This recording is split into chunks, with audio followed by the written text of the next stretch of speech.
Sri Lanka's most powerful news brand.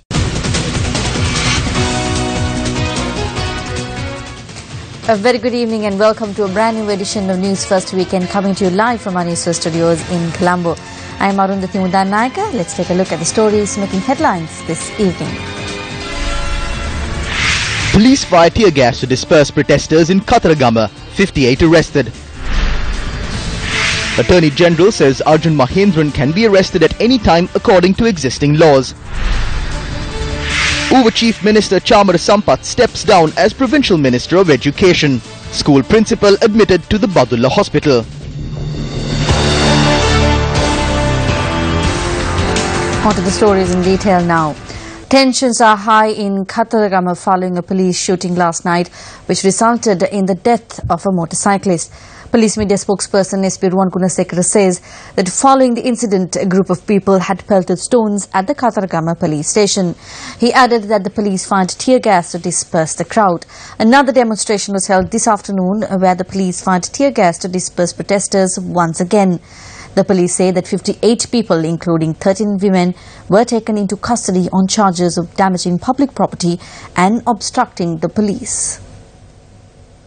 According to area residents, the shooting had taken place on the road adjacent to the Katharagama Pradeshya Sabha building last night when police opened fire on two people travelling on a motorcycle from Vedhitikanda.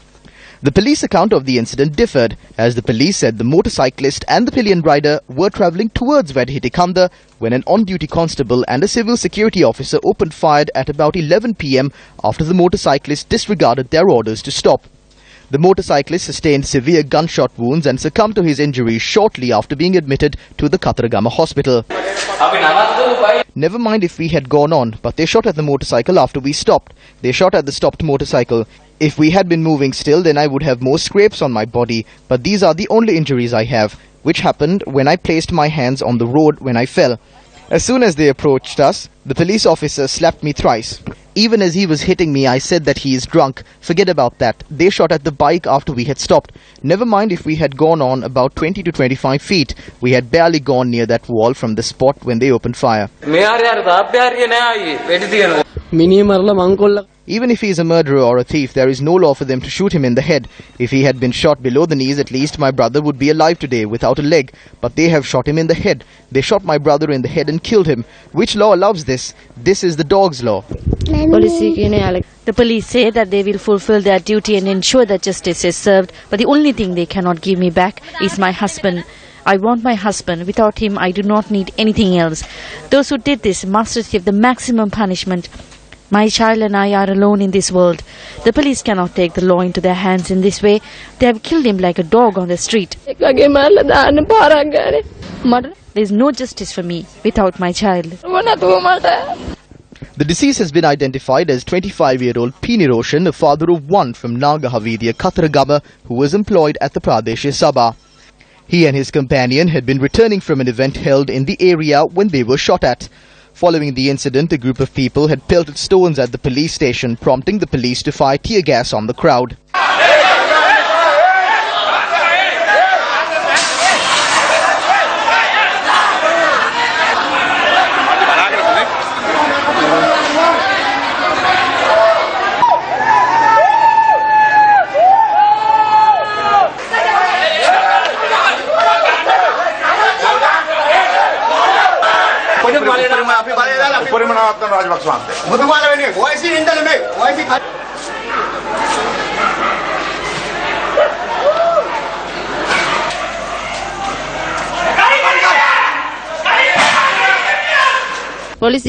If the police had shot them from behind, then the pillion rider should have been hit. My husband could have been hit in the head only if they had shot at them from the front. If that was the case, then the motorcycle must have been stopped because they could not have shot while they were moving. I suspect that they stopped the bike, argued, and then shot my husband in the head. The police constable who was arrested in connection with the incident has been remanded until the 30th of this month after being produced before the Tissa Maharamya Magistrates Court this morning.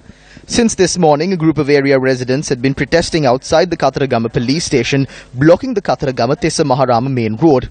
Police fired tear gas this afternoon in an attempt to disperse a group of protesters. The demonstrators had set fire to several tires in the town centre.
A team of officers from the Criminal Investigations Department have been deployed to the area on the orders of the Inspector General of Police to conduct investigations into the incident. Police say that an inquiry will also be held into the damage caused to the public property and the insightful behaviour of demonstrators. On Twitter today, Law and Order Minister Sagala Ratnayaka said he has instructed the police to work together with area residents to diffuse tensions in the area.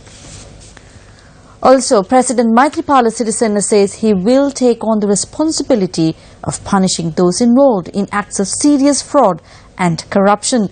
The President expressed these views during a public rally held this afternoon. The public rally organised by the United People's Freedom Alliance was held in Kantale today under the auspices of President Sirisena.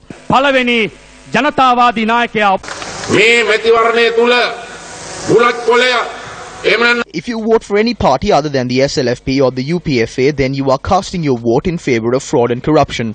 You are supporting the sale of state assets. You are supporting efforts to undermine democracy in the country.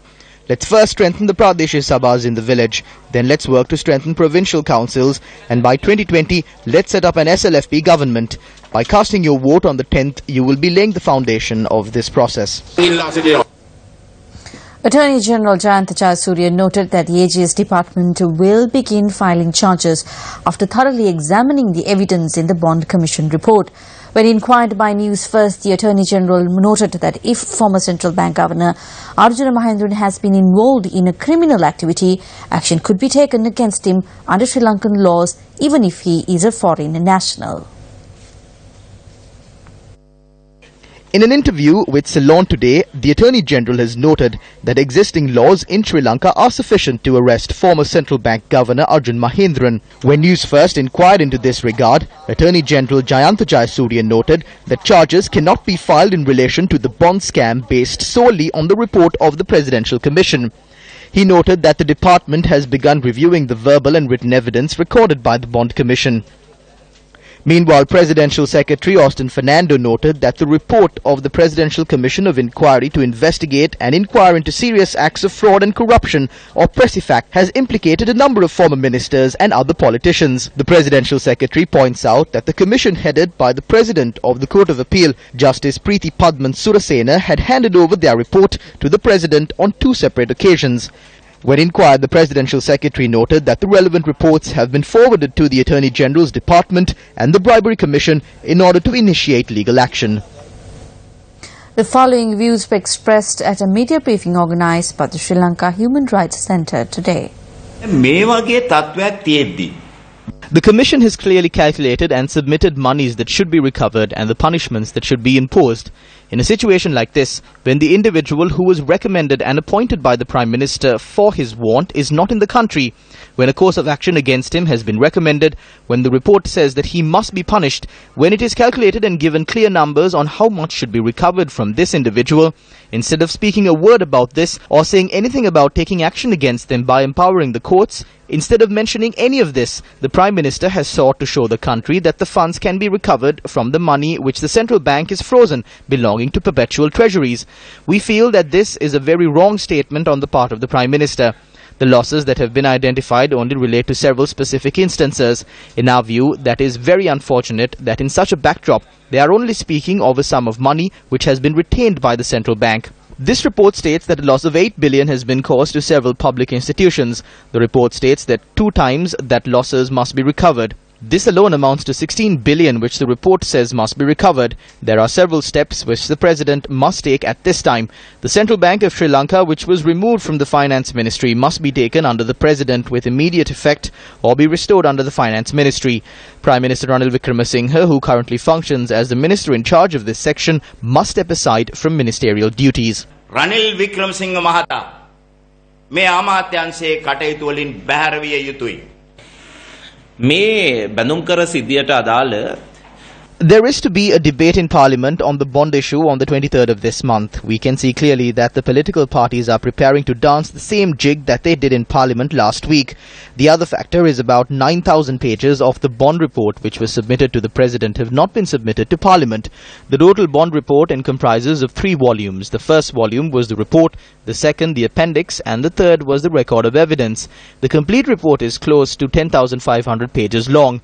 What has been released is only 1,200 pages. This states clearly how Malik Samaravikrama, Kabir Hashim and Ranil Wickramasinghe were involved in this. For this purpose to proceed, the Prime Minister must definitely resign, or at the very least, the Treasury must be removed from his purview. මේ ක්‍රියාවලිය අනිවාර්යයෙන්ම අග්‍රාමාත්‍යවරයා ඉල්ලාස්විය යුතුයි. එසේ නොවේ නම් අවම වශයෙන් මහා භාණ්ඩාගාරය උගේ බාරයෙන් ඉවත් කරන්න ඕනේ.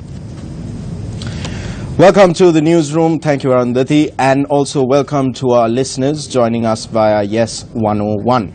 We're talking about fighter jets and this man, Mr. Udayanga Weerathunga, the former Sri Lankan ambassador to Russia. Today, Mr. Weerathunga issued a statement to the media, and this statement makes for very interesting reading. Mr. Weerathunga highlights several key points in his statement. First, he says that he has worked overseas for 32 years and the income that he earned has been deposited in NRFCs, or non-resident foreign currency accounts, here in Sri Lanka. He notes that the Yahapalanya government has examined these accounts for over 3 years, or for close to 3 years rather, and that his assets and liabilities declarations from 2006 onwards and prove that he is in no way guilty of any wrongdoing when it comes to the controversial MIG deal, which was an alleged fraud of over $6 million US.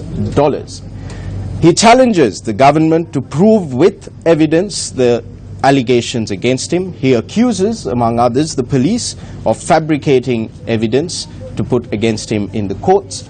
And he also says that this is a political, this is an act of political vengeance intended to defame him. There are several key questions that arise when thinking about Mr. Udayanga Weerathunga's statement.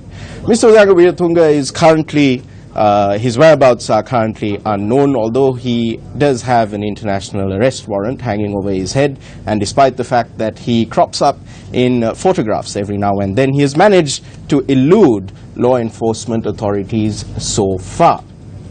There are several questions that the public need to ask Mr. Weerathunga with regards to his statement. If, as he says, the assets and liabilities declarations that he has filed since 2006 when he took up public office as ambassador to Russia will prove his innocence, then we urge him to be proactive and to disclose those assets and liabilities declarations, put it out in the public domain. If, as he says, there is a state-sponsored conspiracy against him, then the principles of justice, which would hold that you are innocent until proven guilty, have been compromised because you are alleging that the prosecution is corrupt. Therefore, we urge you to publish those assets and liabilities declarations, clear your name, and if, as you mentioned in your statement, that it was not you that was involved in this controversial deal, tell us who was. These are the key questions that the public needs to ask from Mr. Udayanga Weerathunga.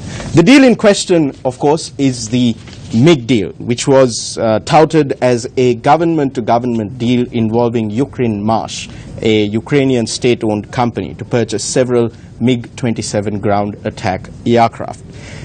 The thing with G2G deals, or government-to-government deals, is that the widely accepted principle in these deals is the elimination of third parties or intermediaries who make fat commissions and become billionaires overnight.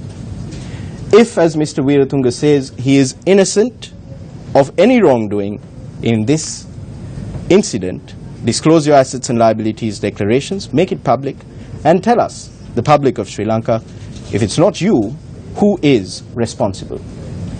Next, an issue that constantly arises in Sri Lanka: energy and Sri Lanka's addiction to coal. We received these images from the Newsfirst.lk coal power plant. The image on the left here, on the right side of the screen rather, shows the appearance of air conditioning filters in the main control room when they were removed for cleaning. You can see the coal dust there. This is a staircase in the Lakvijaya power plant in Newsfirst.lk, which shows a covering of coal dust, in spite of the fact that these staircases are cleaned every day. A plate used by executive staff, also covered in coal dust. Computer keyboards covered in coal dust. Workers on the inspection belt, apparently these belt inspection workers after their normal duty. Coal dust is seen ejected with saliva when they spit. Security officers stationed near the ash yard have reported instances of vomiting blood after continuous exposure to fly ash. All of this begs the question, why in Sri Lanka are we still addicted to coal? Why are we still talking about introducing new coal power plants? Why is it that there is a tug of war between the CEB and the PUCSL? Is it a tug of war between the CEB and PUCSL, or is it within a specific union and the Public Utilities Commission of Sri Lanka? This letter from the Office of the Power Plant Manager to the General Manager of the Ceylon Electricity Board, which has been signed by 67 engineers who work at the Lakvijaya Power Plant Complex, details a number of grievances and the dangers of coal. This letter states that it was determined that the daily fly ash production is over 1,000 metric tons and bottom ash production is close to 100 metric tons when all three generators, all three units as in all three generators are running at full load. The implications of what has been said in this letter are staggering, are mind-boggling. It leads us to question why educated people who should know about these incidents, about these negative impacts, continue to advocate for a centuries-old technology that is doing more harm than it is doing good. The long-term power plan, generation power plan, which has been approved by the Public Utilities Commission, currently does not contain coal power plants. It goes for other alternatives, liquid natural gas to manage the baseload and renewable energy sources. This is part of government policy to step aside from fossil fuels like coal, to move towards cleaner burning fuels like LNG, and to eventually embrace solar, hydro, etc., renewable power sources.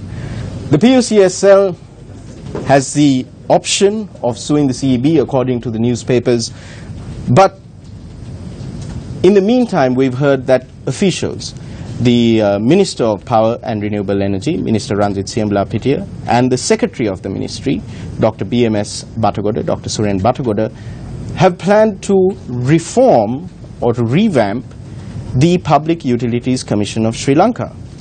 This is a rather puzzling development. The PUCSL is the regulator of the CEB. If the CEB is failing to follow the long-term generation plan that has been approved by the PUCSL, then does the fault lie with the PUCSL? Who is behind the plan to advocate for more coal in Sri Lanka? Why are we still talking about coal? Is this interference on the part of the officials and trade unions in the Public Utilities Commission of Sri Lanka? Will it resolve the long-term energy crisis that the country is possibly facing? Are we geared up with the continuous delays in implementing these long-term generation plan, in calling for the tenders for new power plants? With these continuous delays, is it not possible that in the very near future we'll be facing rolling blackouts here in Sri Lanka? These are the questions that the public need to pose to the authorities at the Ministry of Power and Renewable Energy. And finally, we come to the issue of highways in Sri Lanka. The Central Expressway project has been mired in controversy ever since its inception. And today we found out in a newspaper report that Sri Lanka will have to pay an insurance premium of 14 billion rupees for one of the phases of the Central Expressway. With this report, we conclude the live broadcast on Yes FM. More news to follow on TV1. The 32-kilometre stretch of the expressway from Putuhara to Galagedara is to be financed through a 138 billion rupee loan from a Japanese bank. The Sunday Times reports that the high premium has been imposed following a review of the country's repayment capacity, current status of foreign debt and its current economic stability. The article further notes that the usual insurance premium is around 7.5% of the loan, and the premium of rupees 14 billion, which is 10% of the full loan, can be considered an unusually high premium. The loan to be obtained via Bank of Tokyo Mitsubishi UFG is to be repaid in 15 years with a grace period of 6 years.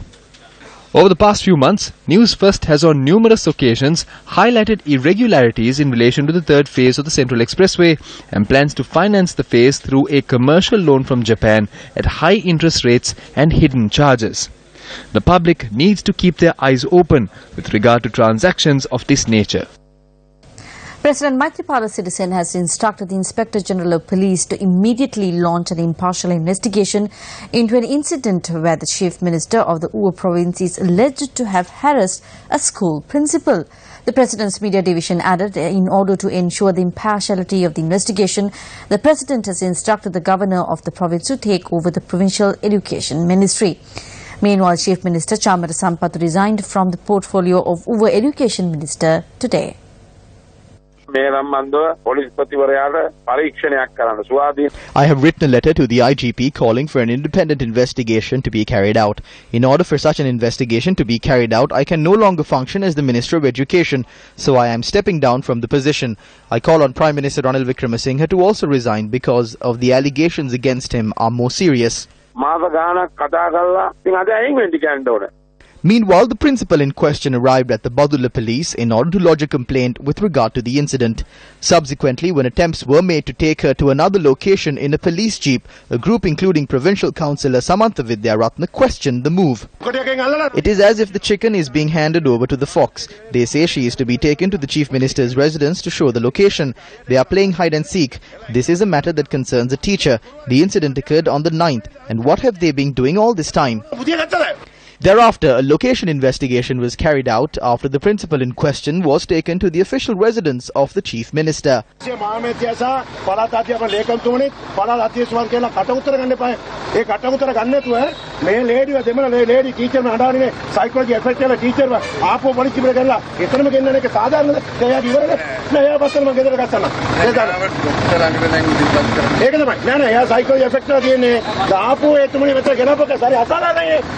The jeep carrying the principal then arrived at the Badulla police for the medical examination. The police took my statements and filed charges. The court will take a decision and I am looking forward to it. For the first time, the principal has revealed the true story and went to the police through a lawyer and the teacher organizations. The police also obtained a medical certificate about her after subjecting her to a medical examination. The Secretary to the Ministry of Education, Sandhya Abanwala, is also complicit in this. She is also involved in this injustice. A United National Party public meeting was held in Nikavarathiya today. The meeting was attended by Prime Minister Ranil Wickremesinghe. Mahinda Rajapaksa said he will develop the country and solve the unemployment issue after the civil war. They obtained loans because the country could not generate revenue. In 2013, the income was insufficient to settle the debts. We are doing it somehow now. People say the economy of the country has improved. We were given ports without ships. We still have to settle the remaining debt. The Ports Authority entered into a joint venture with China Merchants Group. We had to pay $1.3 billion for the port. We have already settled $1.2 billion. We leased the port to the Chinese company. I did not want to collect the lease every year. Instead, I told them to pay the 60-year lease now. We have received $1.1 billion. We have settled the rest. The new company will invest $6 billion to develop the Hambantota port. Now, speaking at a Podujana Peramuna public meeting in Wattegama, Pathadumbara, former President Mahinda Rajapaksa commented on the debt burden left by the previous government. When you switch on the television or the radio, all you hear is Ranil Wickremesinghe talking about the debt burden. He says a huge sum of debt was placed on his shoulders. We did a lot with the loans we obtained. We constructed highways. I was able to reach Kandy in 45 minutes. The Trincomalee, KKS and Oluville harbours and the port city are being given to foreign countries. What's left for us and the children? What will happen to our children when they sell these? Will we have the ownership? We will only be the guardians. A meeting organised by the Janata Vimukti Peramuna was held in Dambulla today. Some people think that if the UNP is a government, the economy of the country would improve. That's a lie. We remember Ranil Wickremesinghe saying that he will fill the pockets of the people when he comes to power. How are your pockets now? Corporations lost their businesses. Farmers can't live off their farmlands. The youth lost their jobs. Facilities at schools were reduced. Medicine is not available at hospitals. The economy was not fixed. However, if we cast our vote to the UNP, just because our friend from the UNP came for one of our funerals, Ranil Wickremesinghe will deduce that the people have approved of the government's programs of 3 years and that there was no bond scam. He'd think that the people approved the sale of the Hambantota port, so let's sell the Trincomalee port as well. Let's slash the Samruddhi benefits, since the people approved the slashing of the fertilizer subsidy. Therefore, the people must vote to disapprove of this destructive program. Today, TV1 celebrated its 2nd anniversary. A special function was held this morning in Badulla to mark the occasion. Over the past 2 years, TV1 has been revolutionizing the media landscape in Sri Lanka under the theme Rasvihidana Jivite. TV1 joined the airwaves on the 21st of January 2016 at the auspicious time of 5:04 p.m. A proud member of the MTV-MBC network of the Capital Maharaja organization, TV1 has won the hearts of the people with its new and innovative lineup of programs.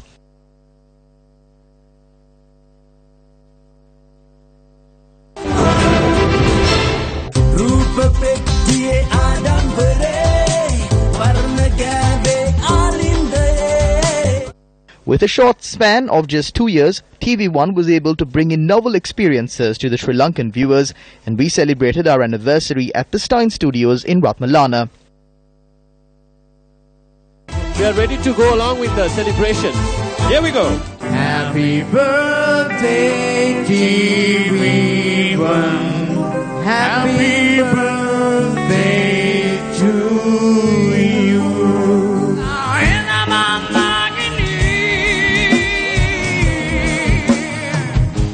This is the world's first and only green museum, which was built in Badulla in line with the 2nd anniversary of TV1. The museum was vested in the public today by Group Director of the Capital Maharaja organization, Nidra Veerasinghe.